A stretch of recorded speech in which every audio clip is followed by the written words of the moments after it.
Good morning. What the hell? It's so weird. This is my first video back, but I've already recorded a new game. I've already started unpacking the game unpacking. But now we're playing Roottreemania, as I promised at the end of my last video. I low-key was gonna skip it, but I paid for the game, so I'm gonna play it. Yeah, I don't know. It's been a while since I last played. 10 days? Oosh, it's been a while.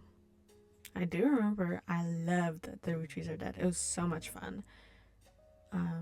Roottreemania? Yeah, Roottreemania gets crazy. We have cheaters, we have breakups, we have, I don't know, children of divorce, adoption. We have everything in there. So it's not just a blood-related family any longer. It's all crazy. It's all real life, basically.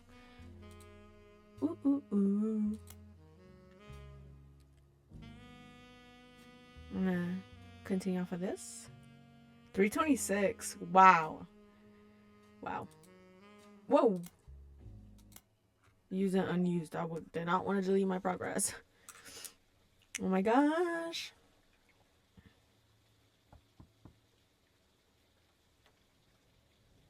Hi, I'm Clark.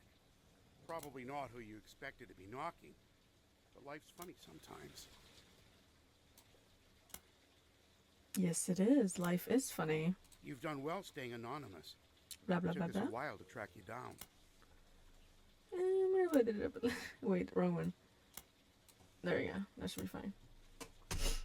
A lot has happened in the last year. Far too much of it public. But there's stuff going on behind the scenes, too. I never wanted to be president. I'm not great with stress. And with my mother's deteriorating I'm sorry, I'm rambling. I'm not here for sympathy.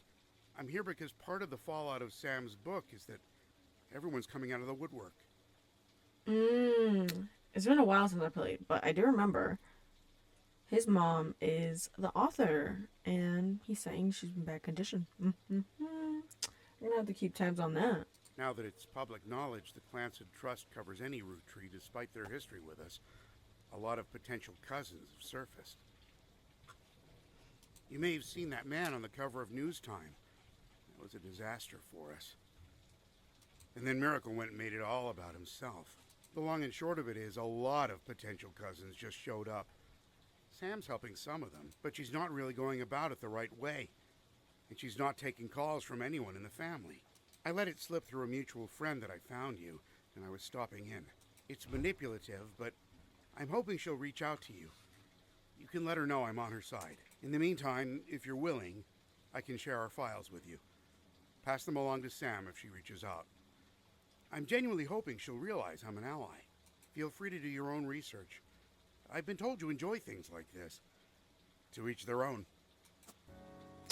To each their own. Let's see these new pieces of evidence. Today, August 3, 1999.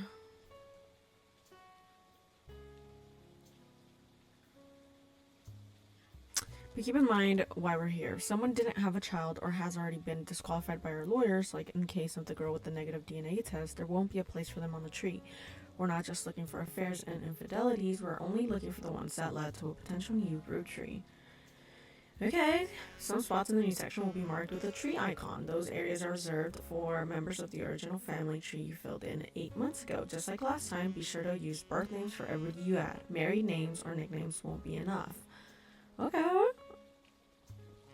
Turn a man in position of power. Because it's hard to hide 9 months pregnancy without the family noticing. I'll be blunt. I'm no stranger to infidelity. I wish I could claim that I was a perfect husband. Between the family tree, so why pretend? Some of us learned how to wield our family name and fortune to our benefit. Consequences be damned. Okay, I know I need to read through that for sure. Whoa. Okay, we're definitely gonna read all of this. Notable events. It's been 8 months since you helped Sam Manson with the research necessary for her book. Sam was true to her word and paid you an incredibly large sum of money. She never mentioned you by name, however, so you've managed to keep a low profile. The Roottrees, on the other hand, have not.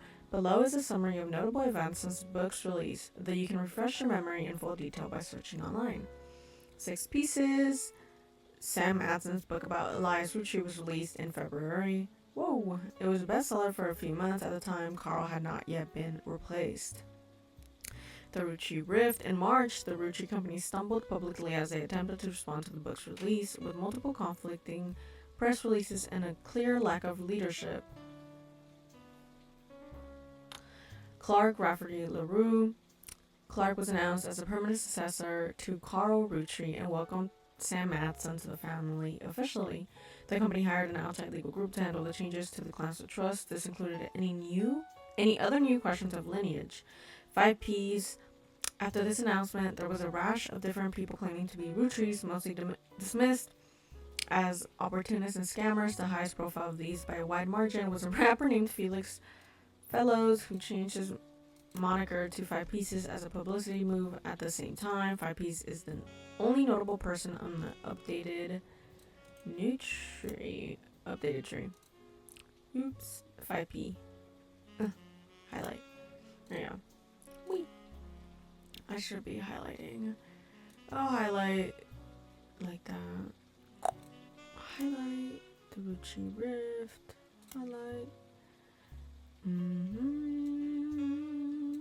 Highlight Class Trust. Roottreemania and another high-profile misstep. Miracle Rootree publicly and vehemently denied that 5 Ps was a Rootree. The Rootree's legal team then offered to do a DNA test to get 5 Ps to drop his claim, and in a moment that caught what seemed like the entire world by storm, the test proved he was a Rootree. Suddenly the world was obsessed with the Rootrees. Anonymous Mom and Jane Doe Rootree. In July, an anonymous woman, who the press began to refer to as Anonymous Mom, appeared in interviews with her face and voice disguised. She claimed that an affair with the Rootree led to the birth of her daughter, aka Jane Doe Rootree. If true, this would make her daughter yet another secret Rootree, and therefore entitled to a share of the clans of trust. Nobody knew it at the time, but this would turn out to be the last chapter in the Roottreemania saga. As more and more of Anonymous Mom's story came out, people began to notice how much it echoed 5 Pieces in nearly every significant way. The court of public opinion began to turn, confirming the world's suspicions. The DNA test, orchestrated by lawyers on both sides, proved that her daughter was not a Rootree. This final event caused public disappointment, smugness from doubters, and countless accusations of the entire ordeal being an elaborate hoax or attempt at fraud. Things got a bit ugly, and the fun of Roottreemania seemed to disappear overnight. Now, a month later, it feels like a distant memory. Cool. There's 11 evidences in here. I would already start looking at it, but maybe I should look up already. There's a new investigation with a new focus. After many months of newfound interest in the Rootrees, it is recommended you try to catch up with some of what happened since last time. Some web searches may yield new or different results, and some books and magazines from your previous investigation may be relevant to your new one. It's also a much more widespread search. The list of first and last names you can choose from will contain red herrings. Not all of them will be used. Below is a reminder of some of the most notable beats of your initial dive into the Rootree family tree. All evidence from before is still available, and for your convenience, any searches that do not lead to new information still function as they did during your first investigation. The Rootree Candy Company was founded by Elias and Gwyneth many years ago. The entire family has financial reliance on the health of that company. Most of the action took place in or around Butler County, Pennsylvania, where the company was initially located. Elias, Carl, and Raina were on the cover of magazines. Other notable Rootrees such as Lauren, Miracle, and Jim Rootree had physical media such as record albums, books, and movies associated with them. Lauren's 2 diaries were probably the most useful resources overall, mentioning many of her relatives directly. The 5 Pieces, Elias's children, could be identified based on the initials of the original candy flavors. There were 5 presidents of the Rootree Company. Many were featured in periodicals. Stephanie Jones and Brian Jones were featured in the campaign posters and led to Caroline Morden's art book, which enabled you to fill out more of the tree. Many of the younger Rootrees were found by following a complex rabbit hole through a conspiracy site that led to finding a searchable web address for Chris Rafferty, Lauren's grandson, Chris Raff 75.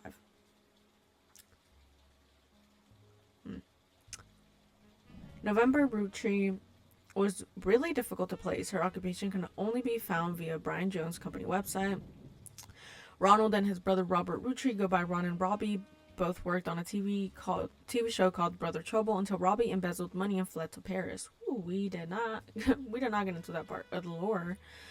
Ron unsuccessfully tried to have Robbie removed from the clan's trust. Sam and her father were cryptically mentioned in a book about historical letters. There were also a few dead ends and red herrings. Aloysius Herring Rootree, who claimed he was a Rootree but was not. Family Man, a book about Elias Rootree, turned out to be propaganda and not useful. Lauren's other books, historical romance novels, were not very useful on their own, though could lead to other information. Caroline Morden's sculptures were not useful.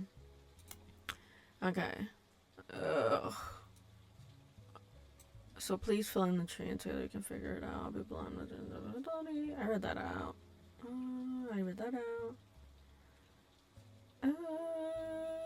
Birth names. I already read that. Every time there's a high profile public case, it causes headaches.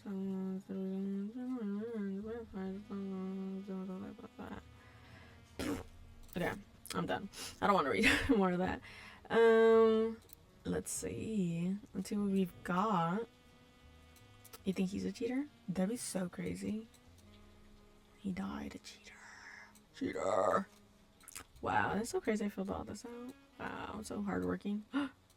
I had that. What do you mean? I had that done. I had those done. Hey, I had those done. What the hell? I had those done. Okay. Okay. Possible infidelity in 1921? Jesus Christ. I feel like it'd be, it's like 1970s type B, 1950s. I feel like it's y'all. It's up here. I, for some reason, feel like it has to be Miracle. No way, right? Or maybe he just, like survived being born at such a late point in his mother's life that he just like full nosedived into being religious and God and all that stuff. But what if he didn't? What if he was a cheater? I don't know, maybe. Very interesting. I forgot I can look up stuff. Internet! Handshaking, acknowledging, preparing, connected. Spider search. Oh my god, I forgot. You can create notes quickly by highlighting. Where's my journal? I'm gonna look up. Who the fuck is Felix? I don't know. I just highlighted that. Oh, 5 P's. Okay, go. So we can just do like, and delete that one. Oh, I did not mean to do that. Guys. I did not mean to do that. What the fuck? Did I forget how to write on these notes?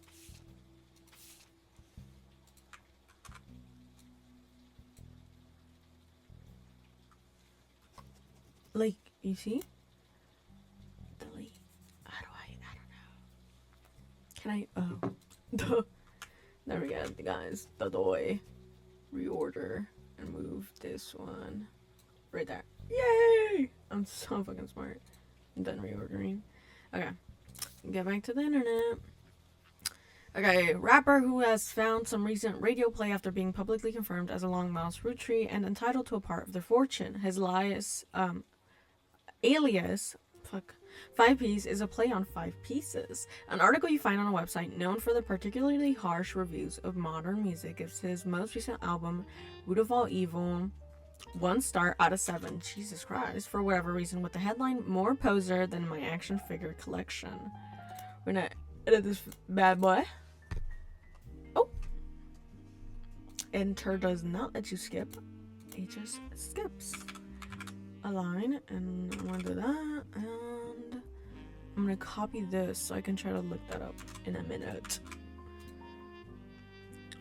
The review mentions his real name is David, and he used to go by Dirty Davy. That's funny. So he's David. We're gonna look at Dirty David. Davy, and then David, like that. So I know. And the author proves the fact that this rebranding was a blatant marketing stunt at the expense of his mother's tragic past. She overdosed when he was 16. Apparently, only one of the songs on the new album is new, and the others were simply rewritten to turn blatant references to sex, drugs, and violence into clumsy euphemisms. His rise to prominence was kickstarted when he appeared a few months ago on the cover of News Time. Hey, we can look that up. Holding a photo of his mother with Guy Hudson. At first, the Roottrees company denied it vehemently. Miracle Roottrees even appeared on the same magazine a week later, but since then, they've backtracked and publicly welcomed him to the family. The press release at the time stated that they had new evidence that confirmed his story. We are gonna look up the periodicals, and we're gonna look up News Time. Oh. Maybe, hold on. I forgot how to get access to the website. And we're gonna look up 5 P's. There we go. Felix Fella, whatever, famously appeared on the cover of News Time, kicking off Roottreemania. Then a week later, Miracle Roottrees appeared on the cover of magazine in an article that focused heavily on 5 P's as well. A summary of both articles, as well as a close-up photo of 5 P's is holding on the cover of his issue, have been added to your evidence. Cool, thank you. Cool, thank you. Is there not? Yeah, no, that's an option.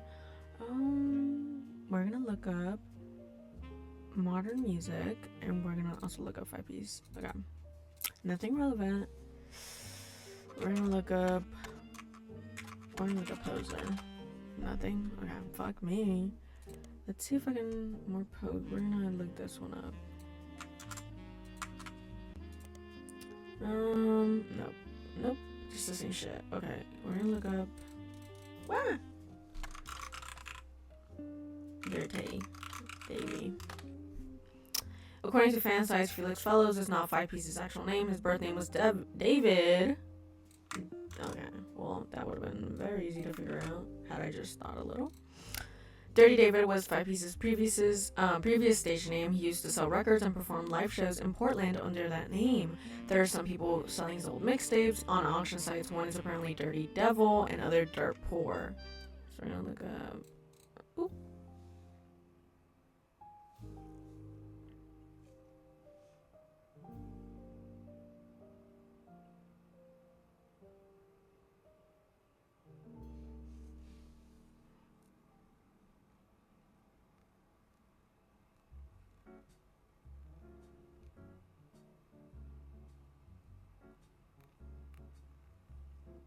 I'm going out for breakfast. Breakfast with a friend. Sorry, I said breakfast weird.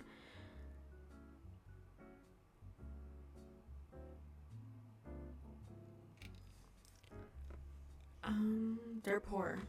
We're gonna look up the devil one. Maybe it'll pop up. Maybe I'll get Dirty Devil was 5 P's first mixtape, released as Dirty Davey from the early 90s. There's discrepancies and debates about what year exactly it was released based on some of the pop culture references, with the range thought to be somewhere between 92 and 94. One of the songs, Yes I Can Jump, seems to be at the center of the confusion. Some fan sites claim that there are multiple versions with different track lists, song lengths on them, though because there's very little evidence of the mixtape, online as it is, it's very hard to verify that information. Well, maybe we'll go. Davey. Nothing. Okay, fuck me. Let's just go look at the evidence. Holy crap. Wait. My notes saved? Make sure they're saved. Yeah, I'm pretty sure they're saved. Jesus. Let me zoom in on this bad boy. Oh my god! You're tatted up, boy. Felix Fela. Could this rapper be the next Sam Matson? June 9, 1999. He's really like 20-something. Nah, dude, he's pushing it. That's like 25. Rough 25. 5 P's, aka Felix Fellows, appeared on the cover of News Time holding a photo of his mother and Guy Hudson. The article concerns his insistence that his father was Guy Hudson. The story was dramatic and sensational, initially dismissed as fake until DNA proved that he was related to Guy Hudson.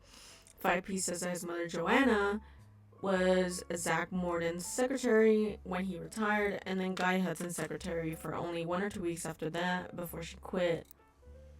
Gulp. Mommy, mommy, mommy. What?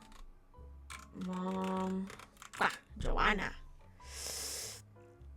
Fellows. Right, that could be her name.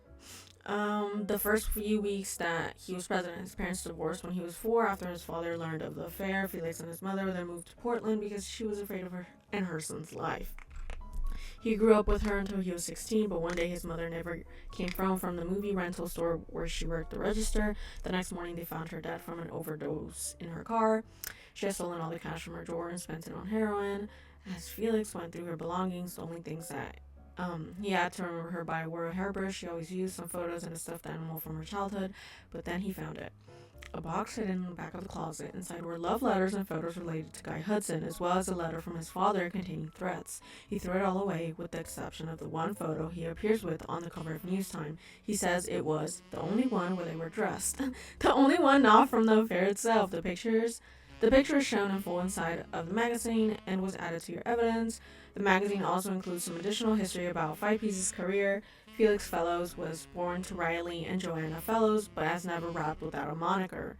He tried to find success by opening for other artists, and even by selling CDs on street corners in Portland. He was only recently started going as Five Piece to harness the power of his lineage. The writer did some research into the truth of these claims and was able to confirm that Joanna did work for the Roottrees Company as a secretary sometime during the early mid-70s.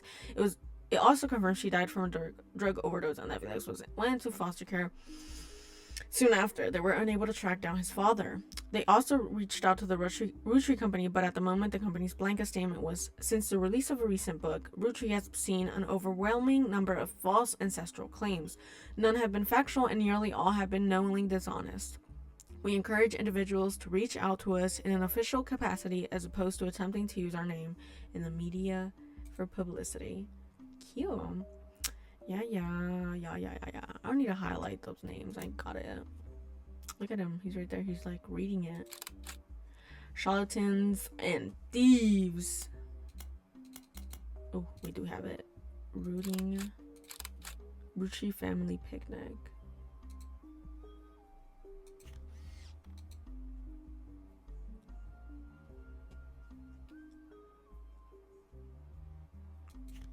It's fucking bad. The rapper Five Piece appeared on the cover of News Time holding this Polaroid of his mother Joanna when she was Zach Morden's secretary at the company. He claims that Joanna and Guy Hudson, also in the photo, were having an affair that led to his birth. I go double check the pictures because I don't remember what Guy or Zach looked like. So wait, wasn't Zach the bigger guy? I think so. June 16. This was June 9th. My birthday's June 8th. Miracle Roottrees fires back. Miracle Roottrees appeared on the cover of News Time shortly after Five Piece did. He vehemently denied that the Five Piece was Roottrees. This article was before the DNA test that proved it. Miracle doesn't focus much on the details of 5P accusations regarding his mother and Guy Hudson. Instead, he comes across as exhausted at the events that have been going on behind the scenes, as well as the character of those he feels are attacking his family. He starts with the 6 pieces content. He says that although most of the book was based in fact, it left out anything that wouldn't fit the agenda. He points out Sam's daughter still earns a generous salary for overseeing the farm division of Roottrees, and that Sam did the same before her, that Sam's family was not destitute, and that really it was only her son who chose to take on a job with no salary. He claims that though they didn't have to, the family helped pay for her son's medical bills after voting that it was the right thing to do. Miracle also says that the story about his father shunning EC was one-sided, leaving out Edward Clancy's claim in the whole thing. Elias gave him a simple ultimatum: stop sinning or be disowned. Miracle says it was EC's own choice, and that Elias allowing him to earn food and shelter on the company's dime was a kindness. Okay, so that's what you're on. Interesting. Especially considering that he and John continue to live together. Miracle then pivots to the fallout from the 6 pieces. He recounts a deluge of claims that the clan's trust that the family have been subjected to. He doesn't cite any specifics, but says that every time someone comes forward, the family devolves to arguments. They've had to hire an outside legal team to help, but so far, every case has been demonstrably, shut the fuck up, laughable. laughably false. All they do is tarnish his family's reputation. He focuses on 5P, who appears on News Time before him. He calls him a grifter and a delinquent, and says he is using their name and products to sell filth to the masses.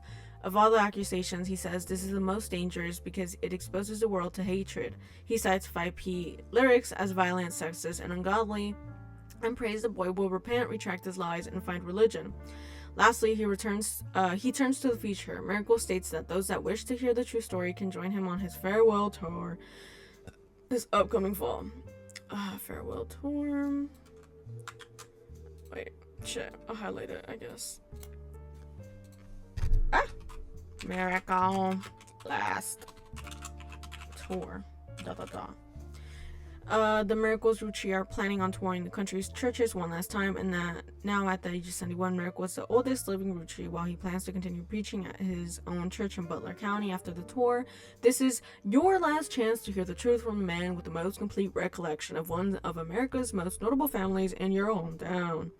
The article mentions that Miracle's son, Jr., did not wish to comment and has a statement from Clark Rafferty LaRue, through the Roottrees law firm.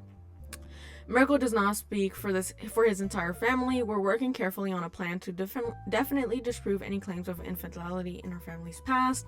The article also does not refute Miracle's claim that he's the oldest living Roottree. Despite Sam Matson being born the year before him, it was unclear if Miracle made the claim out of ignorance or spite.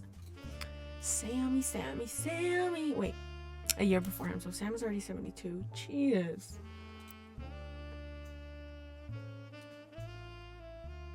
But he's not married, low-key.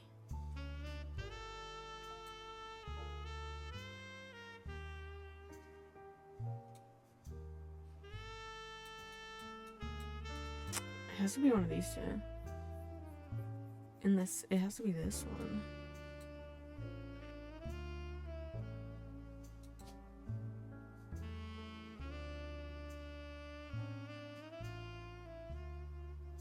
It has to be this one.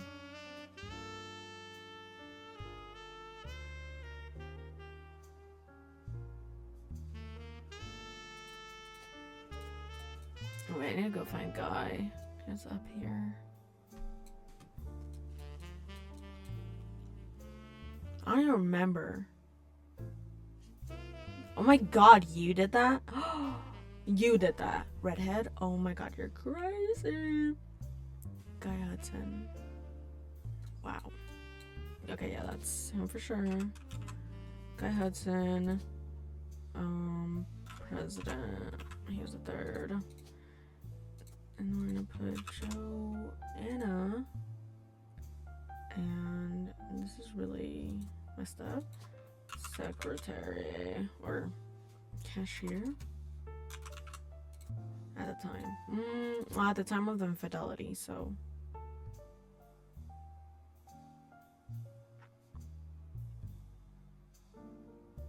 I don't know. Because I could do cashier or what's it called? No, she was a secretary.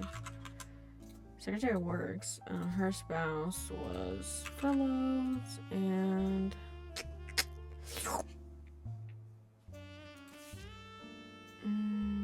damn it. I need to go back on the internet. Wait. No, I don't need to go back to the internet. I go to my evidence. It's in this one.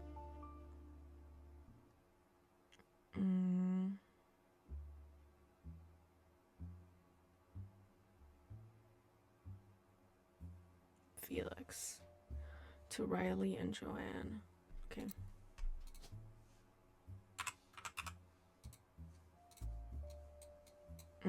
But would I be able to get a picture of him? I feel like oldest to youngest. Yes. Okay. So it should be him. But he's married? Doesn't make sense. Right? Why would he be married? David, and his last name is Fellows. It should be 3.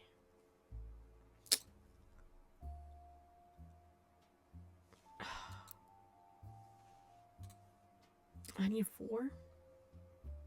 Christ. Is he supposed to be this one? Final affair?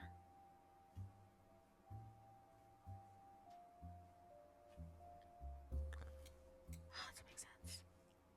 It could be this one. It could be this one. What if it is? Would he count? Yeah, he'd have to be a like important rootree. The rapper.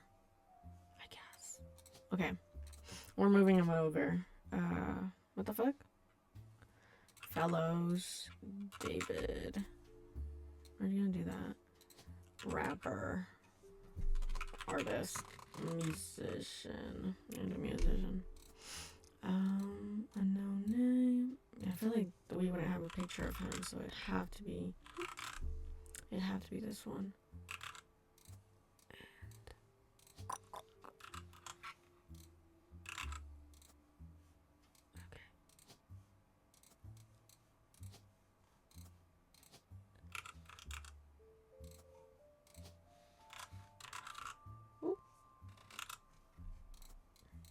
I feel like that looks right. Unknown. Ooh. Backwards. Ooh. Nurse. Unknown. I feel like that's right. Right, because he's supposed to be famous. Alright, so you have 3. But he cheated several times. That'd be so crazy. 1975. He released it in 92, 90 something. It's like enough time. It's like a 2019 year gap. No, it's less than 20, but like that doesn't make sense. Oh my god, none of it makes sense. None of it makes sense. Final affair? That's insane. 10 minutes, okay. I have 7 more minutes, guys, and we're getting literally nowhere. This one would make more sense, but this one has a star, so I think I'm gonna log in on that one. But I feel like Miracle has to be one of them. 1998, that is super recent. What if she wasn't even the first affair, but he has a star? Okay. Not that. Look back at my evidence for a second. Okay. It's time to internet web search the book now. Public library. We're gonna lock in real quick for the next 6 minutes now.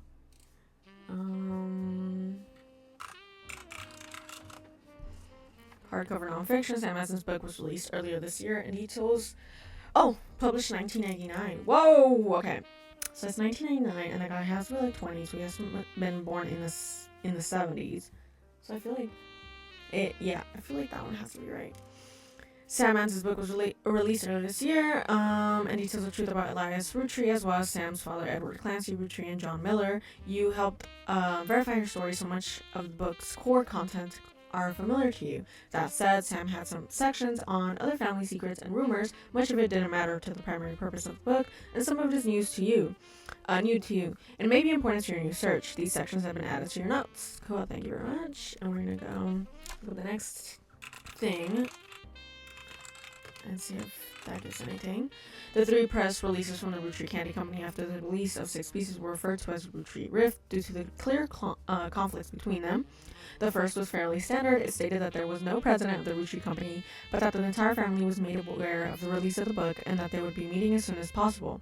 Only then could they verify the legitimacy of the claims it raised and decide the next steps. The second release was emailed to the business newspaper 3 hours later and announced that after a vote, Ron Roottree would be taking over temporarily as an interim president. It also went to the state to state that Ron was aware of the book and had verified the claims within and would look into compensating Mrs. Madsen and her family immediately. It also stated that the company lawyers would be taking immediate steps with the family to revisit the Class of Trust's term to make sure nothing like this could happen again. It was quickly clear to business reporters and analysts that the time between the 2 press releases would not have been logistically sufficient to gather a majority of the family, even using conference calls. This was reported on many news channels, and a third, much shorter press release came the next day. It claimed that a draft of the announcement was made prematurely and that Clark Rafferty LaRue and Ron Rootree would be taking over as the company's first joint presidents. It also stated that that any compensation planned would be based on a stringent verification process. Whew, that was long. Sorry for blowing up in you. No picture needed for him. Wrapping America's Sweetest Family. Yeah. Sam's book had a few different passages about her own history with the company and the rumors and gossip she collected during the tenure. She ran the farm from her period starting around 1968 after the death of Elias Rootree until her daughter Gwyneth took over in 1984. Most of the relevant rumors coincide with the reign of Guy Hudson, who took over as president in 1978.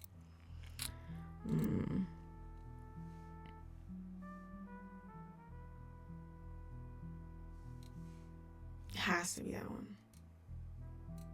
Yeah. Well, I'm running out of time. So, I'll be back. I'll be back soon. Don't you guys swearing? I'll be back soon. See y'all soon. I'll go eat, and I probably won't see you till it's night out, so. But, BRB. Do I look crazy? I feel fucking crazy. Oh my god. I just had the most impossible time trying to get my PC working. I muted my microphone because it mutes at the top, but then it has a spinny thing at the bottom and it was twisted all the way down. I didn't know there was a spinny thing at the bottom and my microphone wasn't working. We're freaking out, and then the webcam stopped working, and then the audio kept ringing like an alien reverb type thing. Oh my god. So tired, but we're here.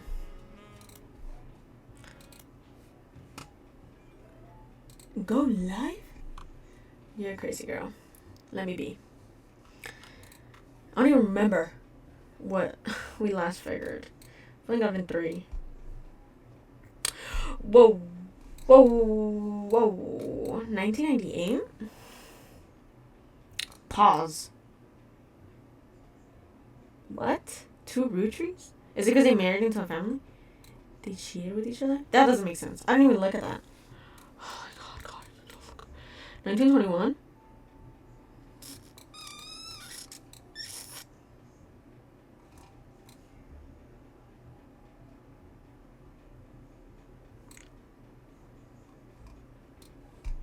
Dude, there's no way they had a kid in. Okay, let's say they founded the Rootree Company in 1908. But that doesn't mean like that was their birthday. I'll look up Gwendolyn Rootree. I'm gonna look up Gwendolyn Rootree. Just so I can see if like her birthday is someone. Gwendolyn Rootree. Maybe I misspelled it. Gwendolyn. No,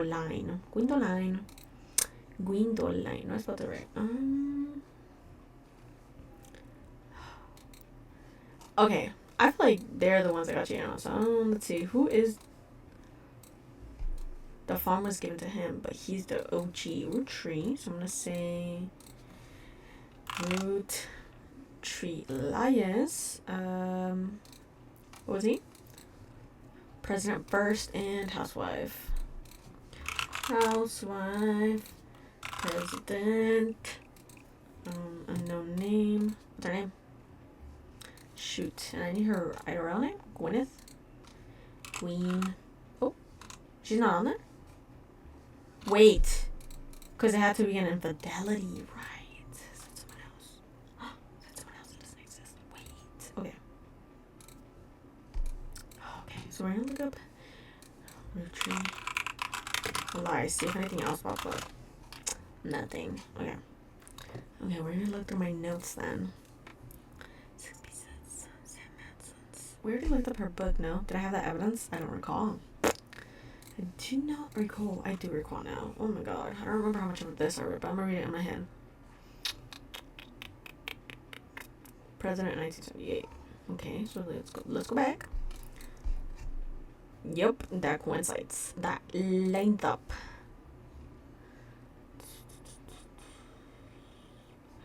This was 20 years ago. Okay.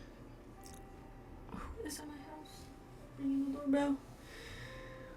Sam's book has a few different passages about her own history with the company and the rumors and gossip she collected during the tenure. She ran the farm, and then her daughter took over. Most of the relevant rumors coincide with the reign of Guy Hudson, who took over as president in 1978. Sam was very much not a fan of Guy, and according to the Six Pieces, it was an open secret within the family that Guy was very much not a fan of remaining faithful to his wife, Patricia. Many of their hires at the time were young, single women, and Guy often spent a lavish amount of money on private parties.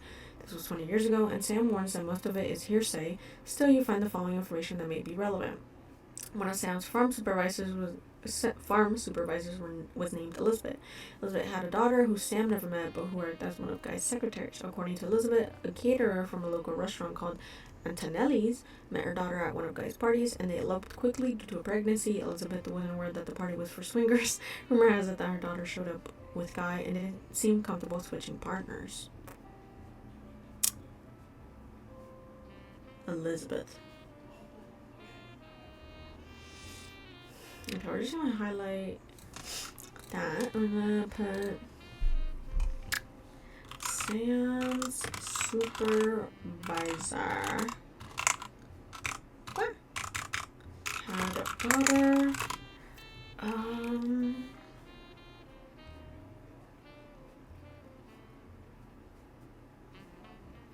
I feel like I just read her name. So Elizabeth had a daughter. Guy's secretary.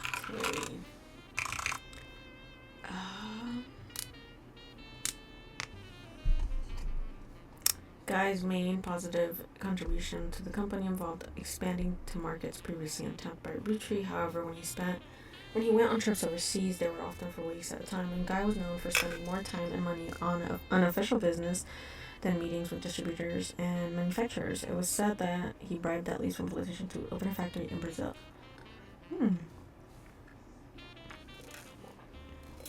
Besides the point, but I'm gonna put Brazil in there. Because like it's all from the same source. There's also a section where Sam speculates that Elias may have also cheated on Gwyneth. Gwyneth. Hold on.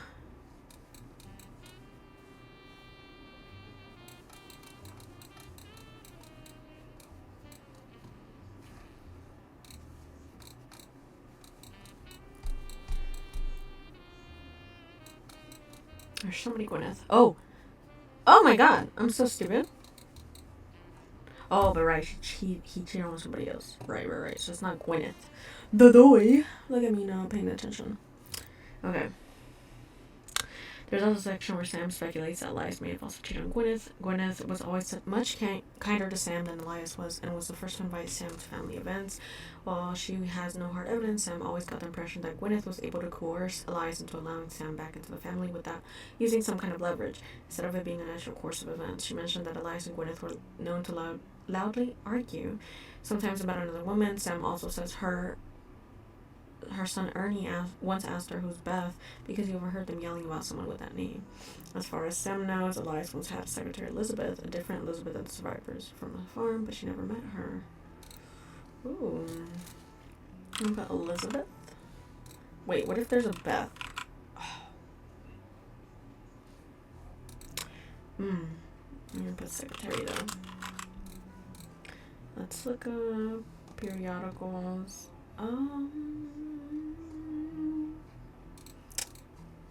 Elias Roottrees. We're gonna do all of them. Nothing relevant.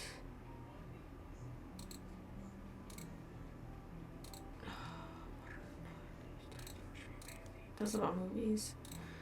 That's about movies as well. Okay.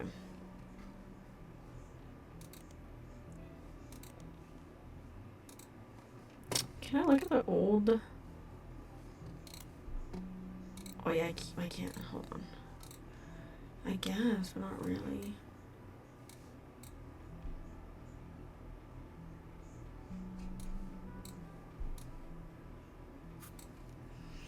$1998.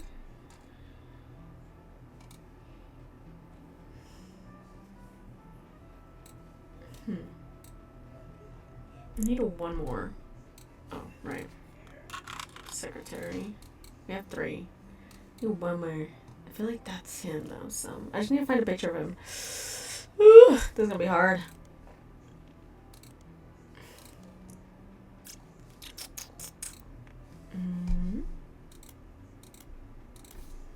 Okay. 5P's Roottreemania. Anonymous. Right, notable events. So we're gonna look up Roottreemania. Let me look at my journal. The Roottree Rift. We're gonna look up. I'm gonna look up Miracle.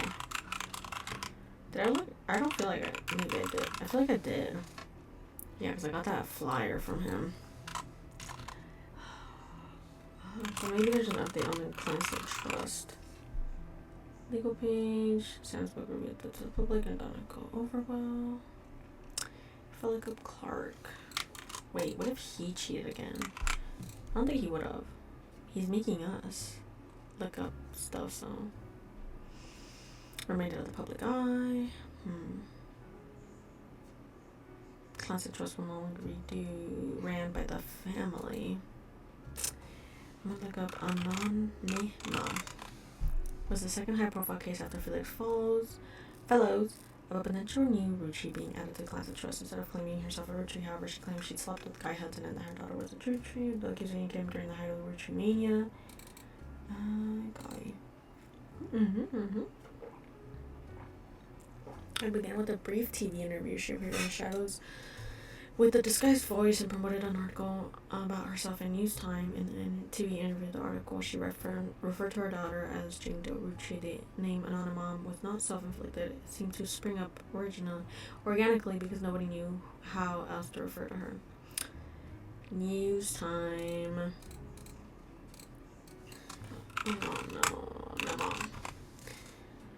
Anonymous woman appeared on a cover of News Time holding a picture of her daughter, Jane Doe Roottrie. The first and only mention of the phrase Anonymous in News Time came the week after when they issued an apology for reaching her the first time. Okay, so we got to summary that. The day after the News Time article, Sam Madsen publicly supported Anonymous due to some parts of the story she found particularly credible. With the momentum from Sam's endorsement, Anonymous went on a media blitz. Ultimately, this backfired as more details came out. People became skeptical of her story due to the extreme similarity to 5P. Her accusation even included many of the same details as his mother's story. This included her job secretary in the time period late 70s. After fumbling the 5P story so publicly, the Rootrees were more prepared to handle all kinds of trust-related cases. Within a week, ADN proved that Anonymous' daughter could not be related to the Rootrees. This was announced at a joint press conference with lawyers representing both them.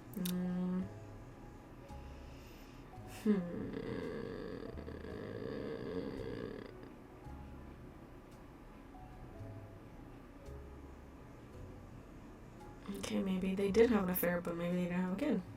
So Jane Doe Roottrie has been eliminated.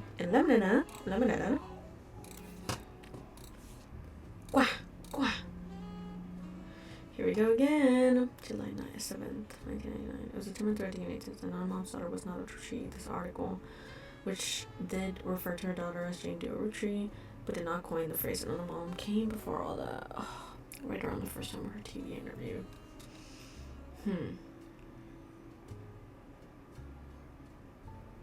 She and other women were hired at the same time during a transition period, while many of the secretaries that had worked under Zach Wardham were already gone. She says that she and another woman were both underqualified, as neither had typewriter experience. According to other staff members interviewed, Guy had his own requirements for hiring women. They were freaky. Guy Hudson liked to throw lavish parties, and the longer he was president, the more excuses he found. The anonymous woman posits that these parties mostly seemed to be an excuse to have after parties at Guy's home, featuring much more alcohol and other substances. She claims she slept with him at one of these parties. After the party, she confronted Guy when she found out she was pregnant. Guy didn't seem fazed, and it came to an arrangement. He paid her a significant amount of hush money on a recurring basis under the table. She used it to move away and start a new life with her daughter. When a guy died, the money stopped coming, and she assumed things had run their course. She went back to work at a department store and hoped that nobody would ever look too closely at how she paid for her house. She told everyone that her daughter's father walked out one day and never came back. She claimed that after seeing that fantastic article on News Time, she realized that she wasn't the only one this happened to. While she never worked at the Roottrees company at the same time as Five Pieces' mother, Joanna, their stories seemed eerily similar, and she knew Felix was telling the truth right away. The article presented no tangible evidence of an anonymous woman's time at Roottree, and all the payments were allegedly made in cash. However, using details that she provided to News Time, the reporters were able to reach out to the other woman hired at the same time, who also remained anonymous. They successfully fact-checked the timeline of both women and confirmed the existence of the infamous after-parties. 5P's case was strengthened, and the news story was subsequently published. Okay, so that shit fucking doesn't help at all.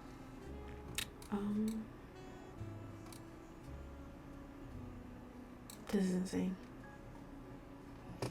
Fuck it, I'm gonna just start looking up everybody in the family. She contrast my mom, farewell to her. Tour. I already looked that up. I don't know, Roottrees.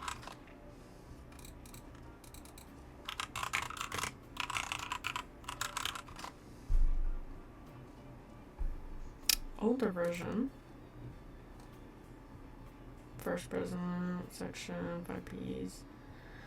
Watchman of the year. Those are the updated. Eliza and Gwyneth Roottrees were never really celebrities, but the general public's perception of them as classic faces associated with the Roottrees Candy Company had always been in somewhat high regards. This was Eliza's intention as a family man with his family brands. In 6 Pieces, the candy company has placed much less of an emphasis on Eliza as a historical brand connected figure. But there have been also those who have argued that it was his right to decide how to split his inheritance and that he did nothing wrong. This has led to some heated television exchanges and countless op-eds. The first Anderson Maple Farm only used to be popular tourist attraction during the summer months when it had special tours. However, it has since seen an explosion of an off-season business as some religious and political groups decided to visit to show support for Elias and Gwyneth's traditional values and financial rights. This rise in support was in turn followed by pickets from gay rights activists when some particularly inflammatory organizations made their pilgrimages. Amongst all this conflict, the farm has since shut down, seemingly indefinitely. The website says check back later, but has no date listed. The quote from Bess Williams' book appeared to have been taken down. Rare. Bess Williams. Bess Williams was an author born in the late 1800s. She lived just outside of Miami and died tragically young in a major hurricane that struck in the area in 1926. Bess has a minor history with the Roottrees. Her only notable book, Family Man. We're gonna look that up, guys. Delete no. Wait, cancel. Save it? Wait, delete no. Delete the page.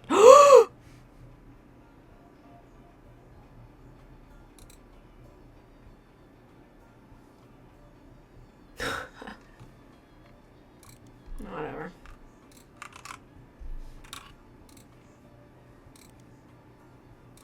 Fuck it, we're gonna do this off the dome. Oh, that's gonna suck. Yay, we got a cover. Is widely considered blatant propaganda about Elias Roottrees has been all but forgotten until recently when it was re-released during the height of Roottreemania. There's a site dedicated to hurricane statistics that also mentions Bess Williams. The Bocadoro library not far from where she lived was partially destroyed in a hurricane. When they rebuilt it, they named the nonfiction section after her.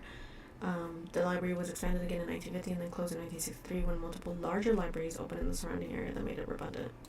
Ooh, guess let's go. Family. We're gonna look up. There's a statue of her? Oh, they named. Oh, boring. What if I look up the library? The Bocadoro Library no longer exists. You will find multiple libraries in the area according to the website for the library system in Miami. The building where it once sat is now the Miami Print Museum. Searching for the Miami Print Museum, you come across their website. It states their hours and lists of exhibits. The building is very small, admission is free, and they only have a room for a few different displays. One of the exhibits is their courtyard, which includes a fountain as well as a statue of an unknown author. The picture has been added to your evidence. Another is a printing press that was used by the Miami Sunday.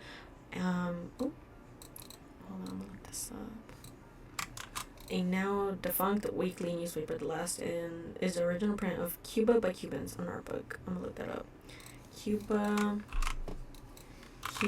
by Cubans. Nothing relevant to conversation was found. Best Miami. Shut up. Okay. That is. The dictionary defines propaganda as information, especially of a biased or misleading nature, used to promote or publicize a particular political cause or point of view. But if they were to replace that definition with a picture, it would be a picture of this book. The book tells you nothing new about Elias, and from what you know, his true feelings towards some of his extended family, you're not sure it tells you anything true about Elias either. The reissue of this book was so lazy that they reused a famous photo of Elias from Business Watch, whose copyright had expired. The best thing it has going for it is that it's only 85 pages long. That's funny. This is a statue in front of Miami Print Museum, formerly the Bocadoro Library north of Miami. It sits in the courtyard, and according to this site, there's the page of an unknown author. What if it was Bess instead of Williams? Author? Ooh, what if it works? Oh, I was hoping it would work. But that makes sense though. Well, at least this one will do it.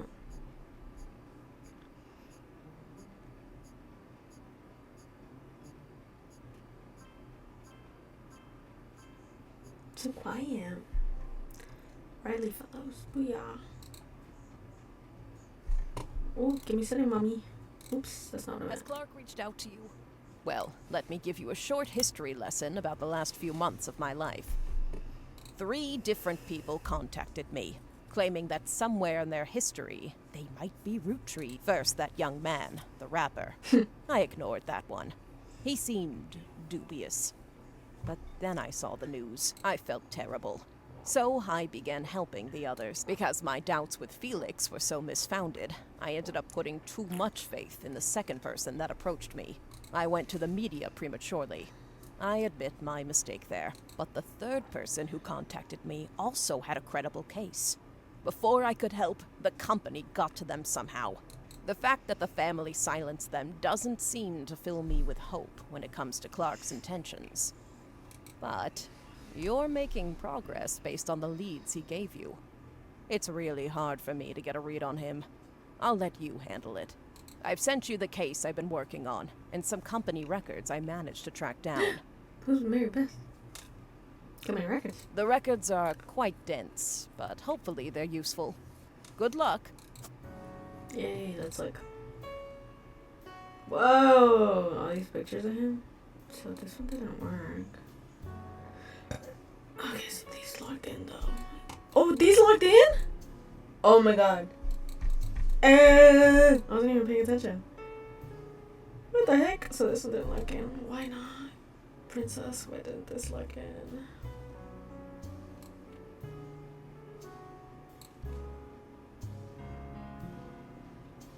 That's lit as fuck though. Let's check our evidences now. We're gonna check this one first. From 6 Pieces Prodigy US, Genealogy Project US. Let me turn that shit down now. Thank you. This is all the information I have about Regina Clementine.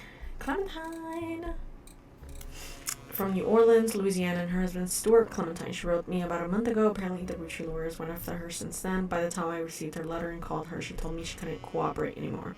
Her husband, who is a police officer, never knew his father, told her he thought he might be a Roottree, but he's estranged from his family and didn't want to pursue it because he had no proof. She wrote to me behind his back. Normally I wouldn't be so sure, but she had some pretty credible facts. Some of it I've been able to confirm. Stuart's mother was named Mary Beth Clementine. She was pretty well known in the 30s to 50s, a singer who went to tour to a lot of churches. You can look her up online, and she had a pretty big proponent of adoption. Yeah, so I feel like I was right earlier when I was saying that maybe Miracle also cheated, like one of the church guys. Wait, let me look at the evidence again. Oh. You can look up Mary Beth Clementine. Don't lie to me. Can I look it up or not? Mary Beth Clementine was a singer, most popular in the years between 1942 and 59. She traveled around the world performing at churches. Her repertoire, I don't know how to say that, was a mix of religious and popular songs, and although she recorded a few records, they seemed lost to time. The only one you find mentioned was a cover of He's Got the Whole World in His Hands, released under the label New Edison. We're gonna look that up. One thing Mary Beth was known for was her adoptions. She's listed on many sites that mentions adoptions and the history of adoption. She adopted 2 children in 1940s, to Stuart and Mark. She also spoke as an advocate for the benefits of adoption in front of the United States Congress in 1949, who were convening to debate and discuss the then recent first adoption of an African-American child to a white family in the United States. She was specifically there to detail her experience going through the system to adopt Stuart. Her other son was adopted later, and according to a single line on the adoption site, under unusual circumstances. In 1959, it surfaced that Mary Beth had been twice divorced, both times to her manager Sterling. This ended her career with the religious audience she had been catering to, and while she performed occasionally since then, she mostly faded into obscurity. Mary Beth passed in 1994 at the age of 76 from a stroke. Nothing relevant. Okay, we're gonna look up Mary Beth. We're gonna copy that and look up. Let's see if she pops up. Mary Beth was received advertised many times in the Modern Music Month, but the most popular recording was the release of her cover. It was released under the label New Edison. Look that up too. Modern Music Monthly had a very positive review of her cover, and the writer complimented her voice and tone of her guitar. The review had nothing to say about Mary Beth herself, so it's not of much use to your investigation. There were also some other Mary Beth Clementine releases that appeared over the years. One of them was The Old Rugged Cross, which is the only song that was ever advertised but not reviewed. Okay, I'm gonna look up. Was a small record label based in Los Angeles. It existed a few years in the 40s. It raced to release cover records of songs that were gaining in popularity. According to a website about the history of recorded sound, it was named after its founder, Sterling Edison. Husband, no? Its biggest claim to fame is being sued by the estate of Thomas Edison in Edison Records versus Edsel.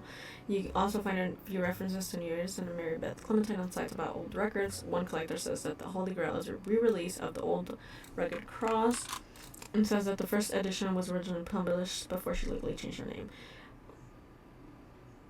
Another site claims that the police had to be called to New Edison Records after its owner, Sterling Edison, got into a physical altercation in public, leading to a divorce. There are no cited sources of evidence. And the site's content seems user submitted. There's an email address at the bottom of the phrase, "Send me your stories about old Hollywood," and I'll add them to the page. Told her I call about him. That's been covered by many artists. You won't find much information about it online. Okay, then we're gonna look at periodicals. Mary Beth Clementine released the Old Rugged Cross for New Edison. It was advertised quite a few times. When it was first reviewed by magazine, however, it was listed as Mary Beth Quaker. No, nothing. Can't remember look it up. Oh. I'm gonna look at Mary Beth Quaker. It was advertised. Okay.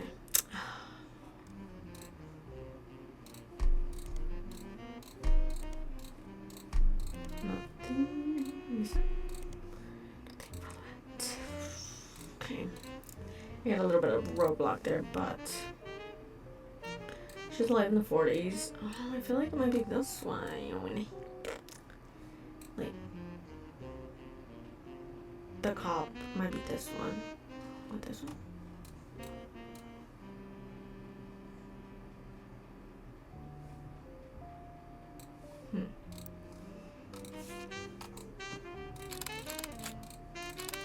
Right, she know the two kids. This photo was given to you by Sam Manson. A woman named Regina Clementine came to her and claimed that her husband has confessed he thinks he's a rootree. My name's like, oh.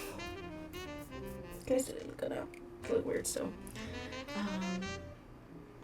The details of this case can be found in your evidence. Stuart is the older boy wearing the vest. The woman in the photo is Mary Beth Clementine, a singer who may have had an affair with Miracle Roottrees. And I knew that. Okay. Mary Beth. Let's look up Mary Beth again. Between 1942 and 1959. This has to be this one. Yeah, because this is way too late. Okay, so we're going to look up Miracle Preacher, right?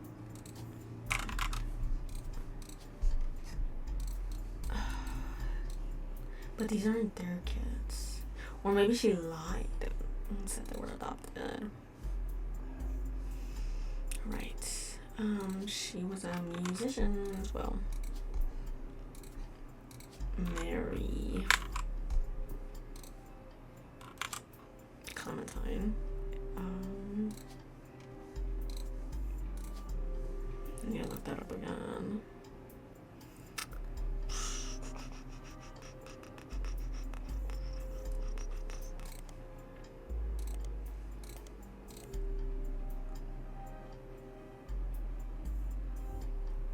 Sterling Edison.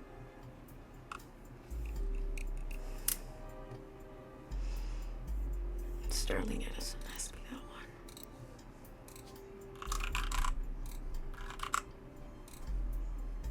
Okay. We need every time we get 4. Okay. So I've got 1, 2. If I get these. So, back to the evidence. A woman named Regina Clementine came to her and said that her husband, Regina Clementine, she could be with either one. Stuart. Okay, so we're gonna look at Stuart. Maybe he'll pop. Oh, is that the first name? Stuart. Sterling.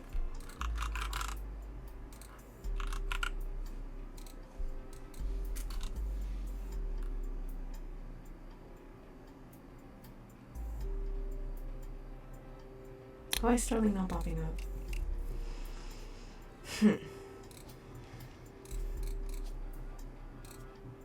Oh shoot, vest, other one. I'm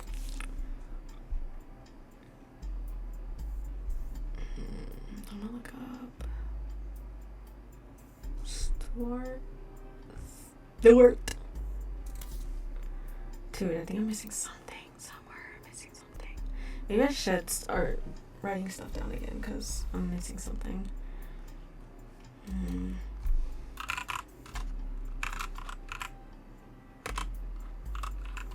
Is it Edison? Is his last name Edison?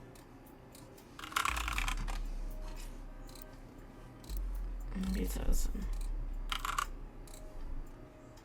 Bruh, I'm fucking tweaking out. His name is Sterling. Fucking Edison. I don't know the first name though. I'm fucking going backwards. I'm like, why is there not? His name's right there. And it was sent by a lady. Sent in by a woman named Regina Clementine.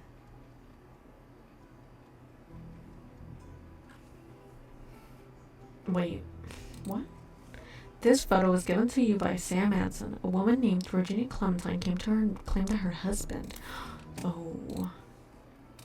They took the mom's name. First and last name. They took their mom's last name. Oh, right. I don't know their first name. Regina Clementine. I'm assuming she's married to the older one for some reason. But no. Yeah, he has to be married because, because she said they're still married and he's a cop. And well, the cop has nothing to do with shit, but I mean, like, they're still married. The wife sent it in, so it's this one for sure. Okay.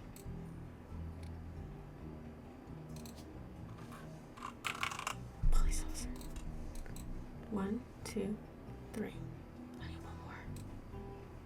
I'm just locked in on the next hit.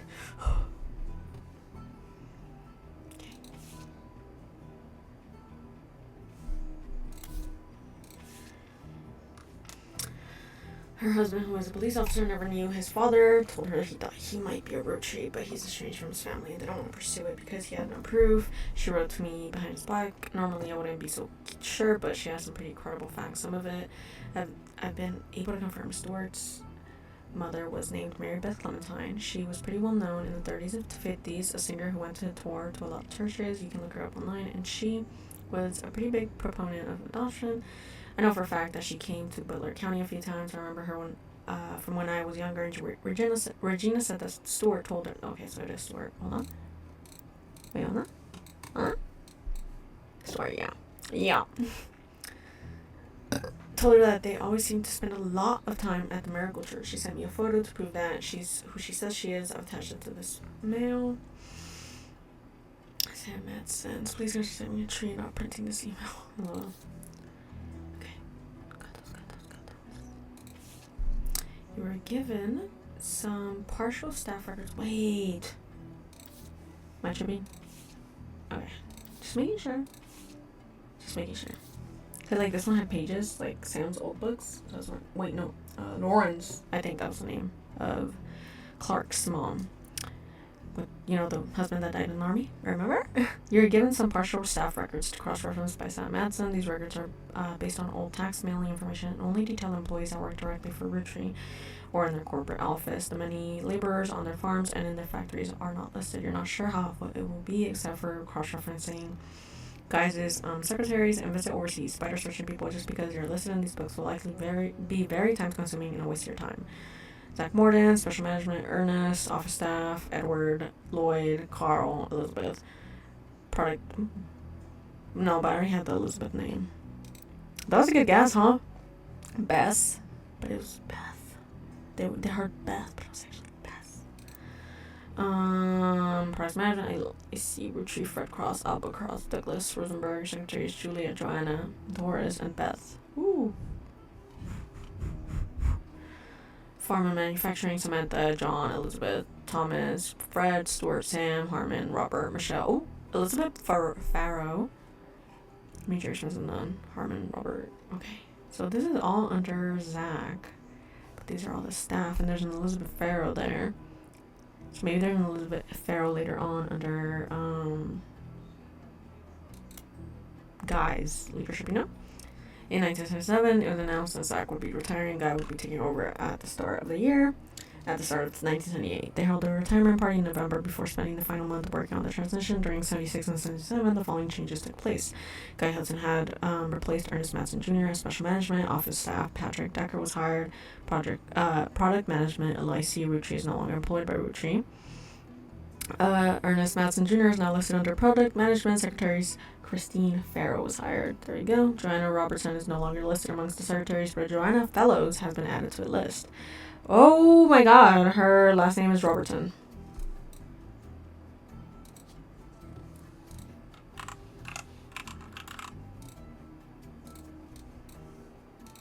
Okay, I think I'm right. Christine Farrow was hired in 1976. I'm just adding it like that because I feel like that's in order. Pretty good order. They're all gonna be secretaries. Okay. Christine Farrow was hired. Rona Robertson is no longer listed. Wait. No, hold on. But Joanna Fellows has been added to the list. Joanna Fellows and Beth Knox are no longer employed by Rootree. Christine Farrow is no longer listed amongst the secretaries, but Christine Garland has been hired. John Miller is no longer employed by Rootree. Gwyneth Madsen was hired. Beth Knox, 50-year work anniversary bonus, $50,000. Zach Morden, retirement party, $20,000. That's insane amount of money in now time. In 1998, Guy Hudson took over. This began a particularly volatile period in the company's staffing. Many travel expenses were listed, and Guy began trying to develop new 5-piece flavors. The following changes were recorded. Guy Hudson replaces Zachariah Morden. Office staff, Edward Rootree, Elizabeth Cravensworth, and Lloyd Carpenter are no longer employed by Rootree. Refer Tunes is now listed as an office staff. Product management, Albert Cross and Fred Cross are no longer employed by Rootree. Secretary Christine Garland is no longer employed. Beatrice Watts and Corin Schwartz were hired. Juliet McCullen and Doris Mays are no longer employed by Rootree. Lisa Lewis and Valerie Ewing were hired. Farm and manufacturing, Thomas Green, Michael Elizabeth Furrow, and Jack Keatings are no longer employed by Rootree. Emily Seinfeld and Sam Cottrell were hired. Robert Logan is no longer employed by Rootree. William Sams was hired. I'm probably missing something here. The volatility continued. Many new employees didn't tend to stick around very long. The following changes were were recorded. Office staff: Terry O'Connor was hired. Susan Ford has been moved to office staff. Product management: Douglas Rosenberg is no longer employed. Edward Morrison and Robert Andrews were hired. Edward Morrison is no longer employed by the next year. Secretaries: Corinne Schwartz and Beatrice Schwartz no longer work. Linda Lewis and Angela Ingram were hired. Lisa Lewis and Valerie Ewing no longer work there. Catherine Garrett was hired. Farmer manufacturing: William Sampson no longer employed. Emily Seinfeld is no longer employed, but an Emily Barnes is now listed. Gwyneth Matson is no longer employed, but a Gwyneth Kittraw is now listed. Susan Ford no longer works in this department. 5P's flavor development, $10,000 a month. Oh my god, 10,000. New Year's Eve ball, 4th of July spectacular, Christmas tree bash. 5P's flavor development, Christmas tree bash. I could probably look that up. Oh, can I just do this? Nothing. Okay. Oh, this is so helpful. Development, New Year's Eve ball, 4th spectacular, Christmas tree bash, Grandorf Dove donation. Fuck that, we're looking that up. That's enormous. The Grandorf School for the Deaf, formerly Grandorf Dove, is located about an hour from where the Rootree offices used to be in Butler County, but it serves much as that part of Pennsylvania and nearby Ohio. According to their website, it was formerly named Grandorf Dove from 23 to 90 because Grandorf was the last name of the founder and Dove is the Danish word for deaf. The founder had issues with government translators, leading to an odd transcription issue. In 1990, it was renamed to better represent the school's purpose and to correct the embarrassing lack of effort and awareness demonstrated by the government officials in those early days. The staff is listed on the website. You can scan through all the biographies and find that the principal, Miss Ford, is fluent in 5 languages, including ASL. She has been working at the school for over 15 years. Ms. Ford bio also mentions she's not deaf herself, but rather learning sign language to communicate with the deaf. It mentions that she's responsible for securing funding for the Hudson Wing. Guy Hudson? Yeah, they had it.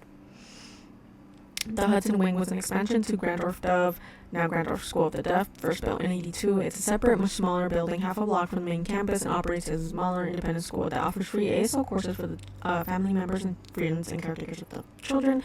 According to their history site, they got their name after the president of the Rootree Company generously donated $250,000 towards the construction of the building. There's also a very vague history section that you can somewhat fill in with details with the other information you've seen about the school. It mentions that the donation came at the insistence of an employee of the Rootree at the time. It mentions that she learned ASL from the main school before the Hudson Wing even existed to surprise her future husband who was deaf. After realizing how useful a service like this could be to non-deaf people that wish to better serve those with hearing issues, she convinced Rootree management to invest in the school. The Hudson Wing opened and she became the first teacher at the new campus. At first, it only operated on weekends, but since then it added afternoon classes on the weekends, on some weekdays. Yup. Oh, sorry, girl.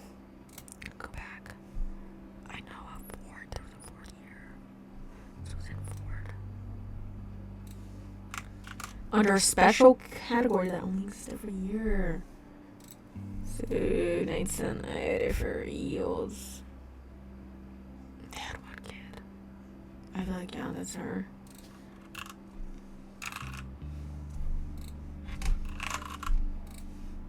ASL in, okay, teacher. What would be under, guys? Let me just look through it.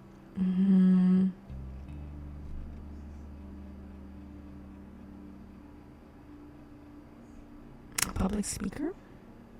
Could count. Mayhaps. Guy Hudson died in May of 1982, so the first few months of that year continued along the same pattern as they had been. Things quickly changed when Ernie took over. Most of the extraneous expenses ended, and all of the secretaries, most handpicked by Hudson, were like Sam Matson left Rootree in 84, so this is the last set of books you have access to. The following changes were recording. Leadership: Ernest Matson replaced Guy. Carl Rootree joins as special management. Oh. Susan Ford is no longer employed by Rootree. No change. Product management. And here's who Ernest Matson Jr. no longer works in this department. Douglas Rosenberg was rehired. Secretaries: Angela Ingram, Linda, and Catherine Garrett are no longer employed by Rootree. From here on out, no secretaries are directly employed by Rootree. Rootree instead uses a temp agent called Work Time Temp. Victor Logan was hired for farm. Stuart Todd is no longer employed. Amy Sutton was hired. Sam Matson is no longer employed by Rootree. Major expenses: Cancelled after 5 months. Cancelled. New Year, Fred Glenn's 50-year anniversary. Root clothing reimbursement. Carl Roottrees. $1 million. Jesus Christ. That's insane.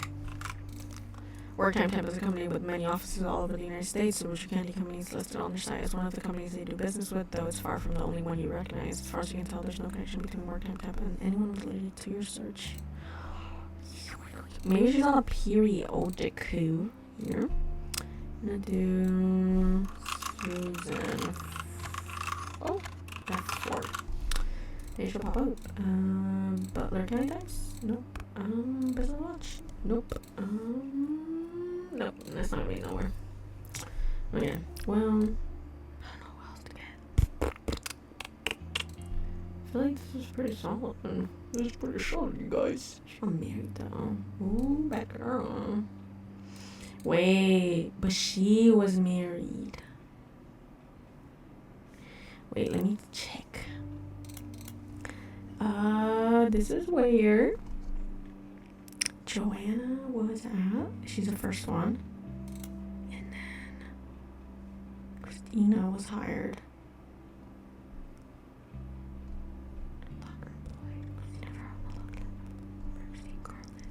Garland. Christine Garland was also married though. Oh, my nose. 1977. But she was also married. Fuck! None of these are single. Yeah. Christine Farrow. She had a kid. But there's nothing on a kid. Okay, I need to fucking make a page now. Guys, girls. We have a Susan. Oh, Susan Ford.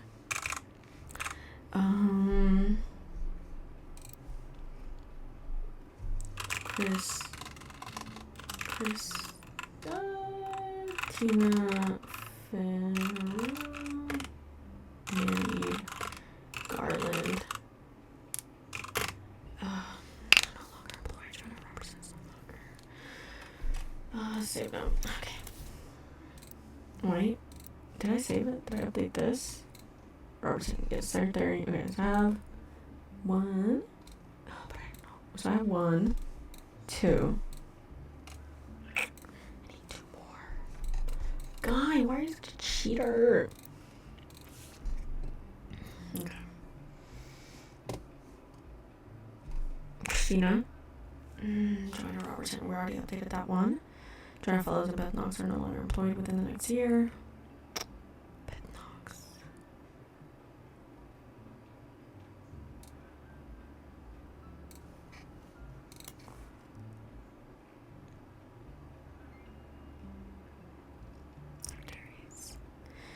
Petrie Swans employed.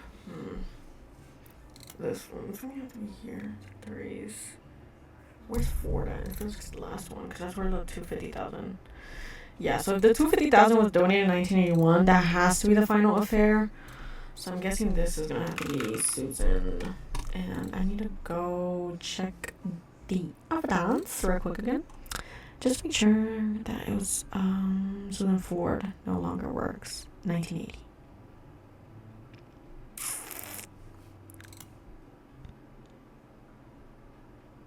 Susan Ford was hired under a special category on lease for 1 year. Okay, so I need to look up Susan Ford. Grader.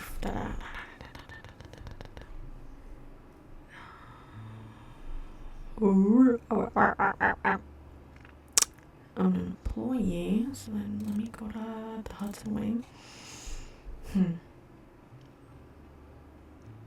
It mentions that she learned ASO.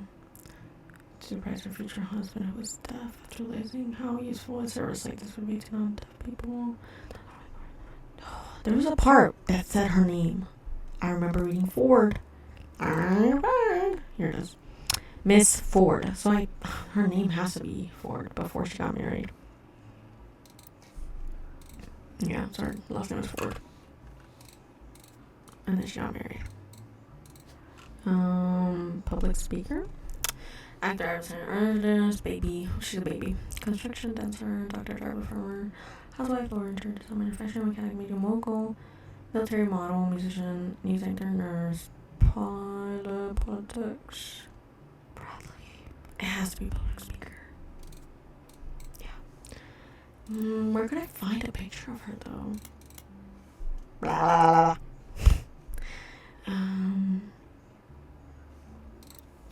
Susan Ford. Did I already look up Susan Ford? Just Susan Ford. Okay.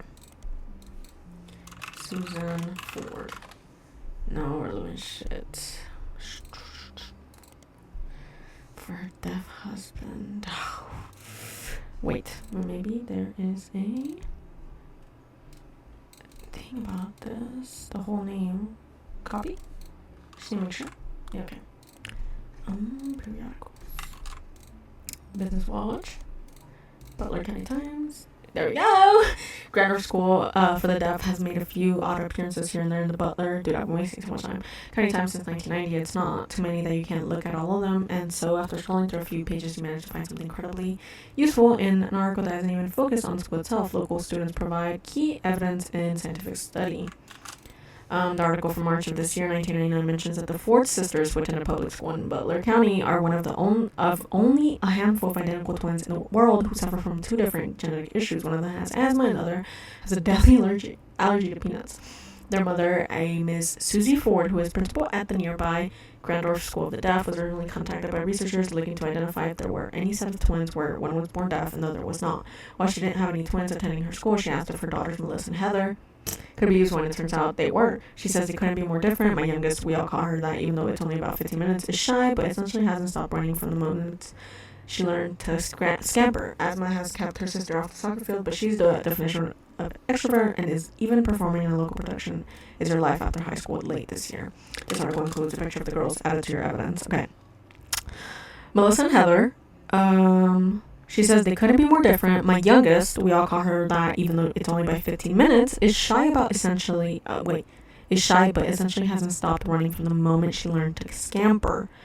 Asthma has kept her sister off the soccer field, but she's the definition of extrovert. So the younger one is not deaf, no asthma. Wait, the younger one is deaf, no asthma, soccer. Damn, I'm like really far from you guys hearing me. Put my microphone more in the middle so I don't have to lean towards it. There we go. Right? Maybe I'm just sitting. It's because it's a tight squeeze. My bed is right behind the desk. Oh my gosh. Jesus. There we go. Now I'm sat right. Okay. Cool. Now I'm gonna reread it. Okay. They couldn't be more different. My youngest is shy, but she hasn't stopped playing soccer. But the picture has like a picture of them like going to soccer bar or some bullshit.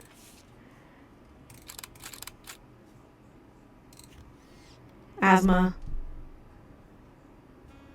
What is that? Okay, she has asthma, so she doesn't play soccer. The photo accompanied by an article about scientific study in the Butler County Times. The Ford sisters were used as part of a nationwide study of how allergies and other diseases affect twins differently. The twin on the left is holding an inhaler, and the twin on the right is holding an EpiPen. Pause. What the fuck does she have that she needs an EpiPen? Hold on. One of them has asthma, the other has a deadly. Why did I think one of them was deaf? One of them has an. I'm licking my mic. One of them has asthma, the other one has allergies to peanuts. Why should I have any time to go to school? We're different. My youngest is shy, but then she has to stop running. From the moment she learned to scamper, asthma has kept her sister off the soccer field. Asthma equals the older one.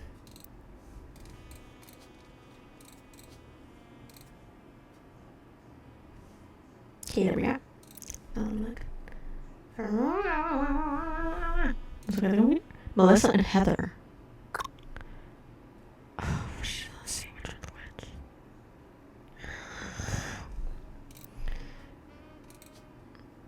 which. We can just try both. Oh, but I need the fucking last names. No, I need their occupations. No, but this is March of this year. So, this is like recent. Yeah, this is the most recent infidelity case. So these girls are from now. But why is it black and white? Eh? The article mentioned that the four sisters attended public school. This has to be from this year, but why in black and white? Whatever, who cares? Melissa and Heather, students. Student. Get it off. Student. Get it off. And they're called the Ford sisters. Ford. Same. Ford, Melissa, and Heather. So we're gonna do Melissa first. And Heather. Okay. That would be 1, 2, 1, 2, 3, 4. That would be 4. So it has to be Heather's the oldest. Melissa's the youngest. Oh my god. Process of elimination. I'm so smart. Kiss me, everybody. These 4 entries are correct and have been locked in. Suck my fucking balls from the back. What did I log in? Papich. Booyah. I didn't get his name right though. I'm guessing. No one's at my door? Fuck me then. Where's Papich? Where's he at? Oh, just a picture. Sterling Edison. Okay, now we gotta go to history. Sterling Edison.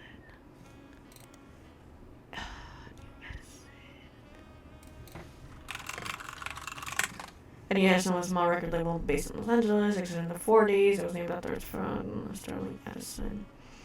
Edison was the last name? Okay.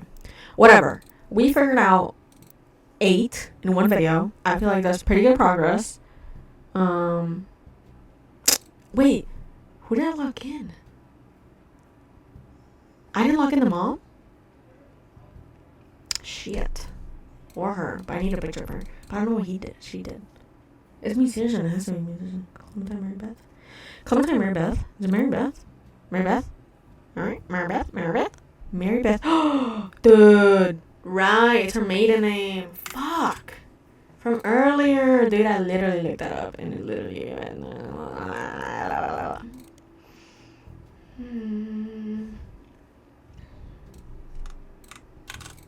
I'll look that up again. Mystery.